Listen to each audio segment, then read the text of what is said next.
Saudaraku, menjalani kehidupan di alam dunia adalah sebuah cobaan dari Rabbul Alamin.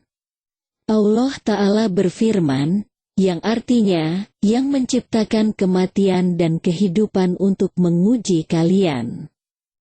Siapakah di antara kalian yang terbaik amalnya? Quran Surah Al-Mulk ayat 2. Konten ini disarikan dari Pustaka Buya Hamka, dirangkum Arif Khalid Ahmad Rashid Sultan Mansur di Pusat Kajian Islam. Semoga bermanfaat. Segala puji untuk Allah, yang menciptakan manusia dan tidak membutuhkan mereka, yang menciptakan mereka agar mau tunduk dan mengagungkannya. Yang segala manfaat dan madarat ada di tangannya. Semoga pujian dan keselamatan terlimpah kepada Nabi pilihan, Sang Kekasih Ar-Rahman, pembawa berita gembira dan pemberi peringatan. Amma ba'du. Untuk itulah, sebaik-baik insan adalah yang senantiasa menghadirkan perasaan bahwa Rabb-nya sedang mengujinya, dengan apapun yang sedang dialaminya, kesenangan, musibah, ataupun terjerembab dalam dosa. Apakah dia bisa menjadi seorang hamba yang merendahkan diri dan mengagungkan Rabb-nya dengan penuh rasa cinta kepadanya, yaitu dengan mempersembahkan ibadahnya hanya untuk Dia semata? Sebagaimana ayat yang selalu kita baca setiap harinya, di setiap rakaat solat yang kita lakukan. Iyyaka na'budu wa iyyaka nasta'in. Hanya kepadamu ya Allah kami beribadah. Dan hanya kepadamu kami meminta pertolongan. Dari situlah, maka segala bentuk kejadian yang menimpanya semestinya dapat menjadi sarana untuk menggapai ridha dan cintanya. Tatkala kenikmatan menyapa, maka segenap rasa syukur pun Dia panjatkan kepadanya. Tatkala musibah melanda dan menyayat hati, maka ridha dengan takdir dan bersabar menerima kenyataan adalah ibadah yang akan menghiasi hati, lisan, dan anggota badannya.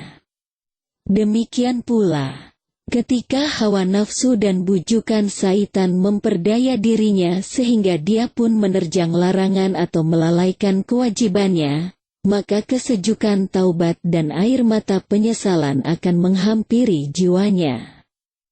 Saudaraku, berapa banyak kenikmatan yang telah dicurahkan Rabbul Alamin kepada kita? Entah berapa banyak, tak ada seorang profesor pun yang bisa menjawabnya. Namun, lihatlah keadaan dan tingkah laku kita. Betapa sedikit rasa syukur kita kepadanya, dan betapa banyak kemaksiatan yang kita lakukan kepadanya. Orang bilang, air susu dibalas air tuba. Alangkah buruknya akhlak kita kepadanya. Kita mengaku muslim, orang yang pasrah, namun betapa sering kita membantah aturan dan kebijaksanaannya. Kita mengaku beriman, namun betapa sering perintah dan larangannya kita ingkari serta beritanya yang kita abaikan. Aduhai, apakah kita merasa mampu membahayakan Rabb yang menguasai jagat raya? Dengan kedurhakaan kita kepadanya, demi Allah, hal itu tidaklah bisa membahayakannya. Kamu ini hidup untuk apa? Allah berfirman, yang artinya, tidaklah kuciptakan jin dan manusia kecuali supaya mereka beribadah kepadaku. Quran Surah Az-Zariyat ayat 56.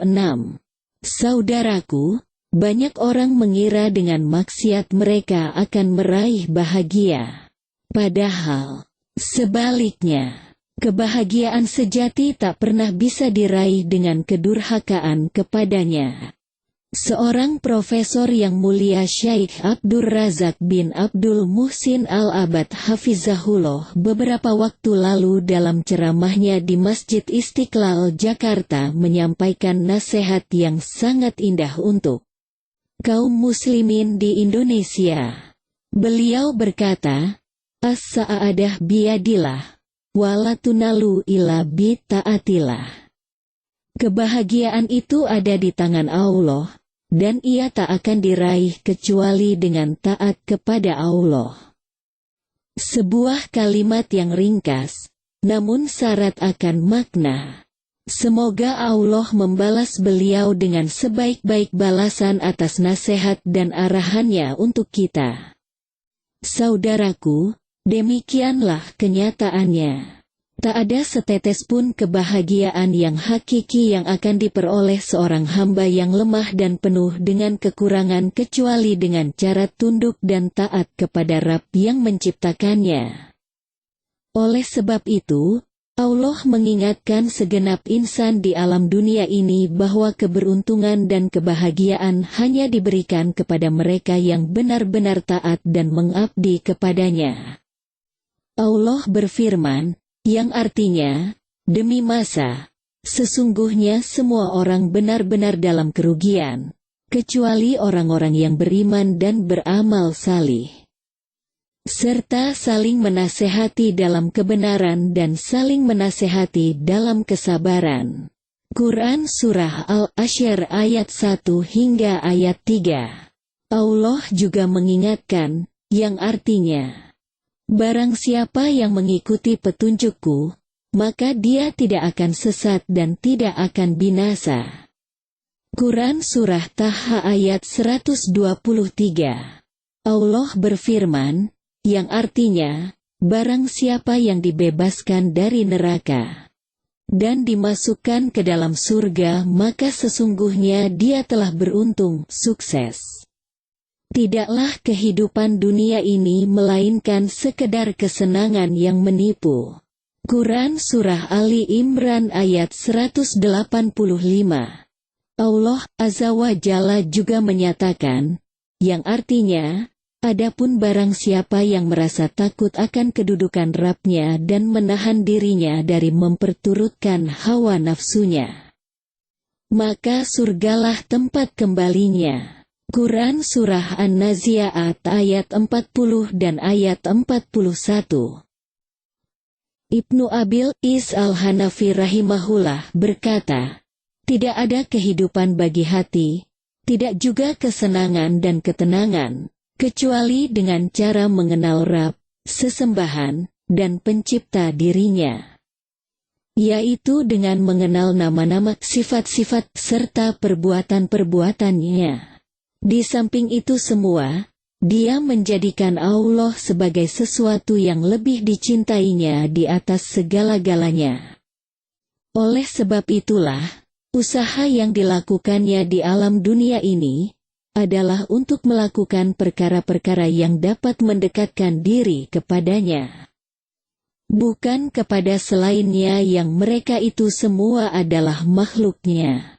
Syar Akidah Tahawiyah. Maka berbahagialah orang yang diberikan taufik oleh Allah untuk mengenal Islam dan mencintainya. Mengenal Muhammad Sallallahu Alaihi Wasallam dan mengikuti ajarannya, serta menjadikan Allah sebagai satu-satunya sesembahan dan tempat bergantungnya hati baginya.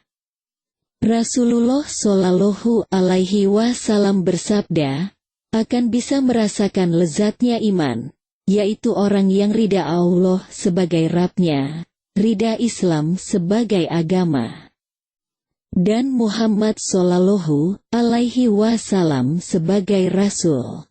Hadis riwayat Imam Muslim dari Al-Abbas bin Abdul Muthalib radhiyallahu anhu. Lezatnya keimanan bukan diraih dengan mencicipi berbagai macam resep masakan di berbagai restoran dan rumah makan, apalagi dengan melakukan perkara-perkara yang mengundang murka Allah yang sangat keras hukumannya. Hal ini menunjukkan kepada kita, wahai saudaraku yang mulia, semoga Allah menyelamatkan kita dari pedihnya neraka, bahwa kebahagiaan yang bersemayam di dalam dada dalam bentuk ridha kepada takdirnya, selalu merasa di bawah pengawasannya, ingin menggapai cinta dan ridhanya, berharap dan takut kepadanya. Merupakan kelezatan tiada taraf yang menghiasi hati orang-orang yang mengenal keagungan Rabb-Nya. Kelezatan yang bisa diraih dengan taat kepadanya. Mereka itulah sesungguhnya orang yang benar-benar hidup di alam dunia ini, dengan cahaya iman dan ketaatan kepada Allah dan Rasul-Nya. Adapun orang-orang tampak berbahagia di alam dunia yang fana ini, sementara mereka adalah para pembangkang dan pembantah aturannya. Maka sesungguhnya kebahagiaan mereka adalah kesenangan yang semu dan akan berakhir dengan kesengsaraan yang tiada taraf. Aduhai! Betapa malang orang yang menjual kebahagiaan hakiki dan abadi dengan kesenangan yang semu dan sementara. Mereka tersenyum, tertawa, dan penuh keceriaan. Padahal mereka bergelimang dengan dosa dan kemaksiatan kepada Rabb-Nya. Mereka tampakkan kepada manusia seolah-olah mereka bahagia dengan kemaksiatannya. Mereka gambarkan kepada manusia bahwa dengan meninggalkan perintah Allah dan Rasul-Nya akan memberikan jalan pintas bagi siapa saja untuk meraih kepuasan dan kenikmatan yang luar biasa. Subhanallah. Maha suci Allah, alangkah buruk perbuatan mereka. Mereka rela menjual agamanya demi mendapatkan secuil kenikmatan dunia. Yang dunia itu di sisi Allah tidak lebih berharga daripada sehelai sayap nyamuk. Allahu Akbar. Maka ingatlah selalu wahai saudaraku, semoga Allah meneguhkan diriku dan dirimu di jalannya. Kehidupan kita di dunia ini akan berakhir dengan kematian dan bersambung di alam kubur dan hari kebangkitan. Akan ditanyakan kepada kita, siapakah sesembahanmu? Apa agamamu? Siapakah nabimu? Apakah akan kita jawab nanti bahwa sesembahan kita adalah hawa nafsu, agama kita adalah kebebasan ala binatang, dan nabi kita adalah para wali-wali syaitan? Ya Allah, lindungilah kami dari pedihnya hukuman-Mu. Lantas, pada saat ini ketika kaki kita masih menginjakan bumi yang Allah ciptakan, paru-paru kita masih menghirup udara yang Allah ciptakan, tenggorokan kita masih terbasahi dengan air yang Allah alirkan, kulit kita masih merasakan hangatnya sinar matahari yang Allah ciptakan. Mata kita masih bisa memandang berkat adanya cahaya yang Allah ciptakan. Jantung kita pun masih berdegup mengalirkan darah yang Allah ciptakan. Lidah kita masih bisa bergerak dan melontarkan kata-kata yang semuanya pasti Allah dengarkan. Maka adakah di antara kita yang membusungkan dadanya di hadapan manusia dan berkata, "Ya Allah, aku tidak membutuhkan-Mu selama-lamanya"? Tentu saja, tidak ada orang sebodoh itu yang mampu melakukannya. Namun, kenyataannya tingkah laku dan perbuatan kita menunjukkan betapa cueknya kita terhadap aturan dan bimbingannya.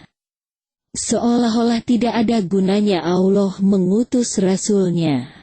Tidak ada gunanya Allah turunkan kitab-Nya, dan tidak ada gunanya Allah ciptakan surga dan neraka. Karena kita telah disibukkan dan tenggelam dalam kedurhakaan kepadanya. Dan kita jadikan umur kita habis untuknya, cinta dan benci bukan karenanya, memberi dan tidak bukan karenanya, diam dan bergerak juga bukan karenanya. Bahkan, yang lebih jelek lagi, kita telah memandang keburukan dan dosa kita sebagai kebaikan dan jasa. Nauzubillahi min zalik. Afaman zuyina lahu su'u amalihi fara'ahu hasana. Maka ketahuilah saudaraku, bahwa kita tanpa terkecuali sangat membutuhkan Allah di mana saja dan kapan saja kita berada.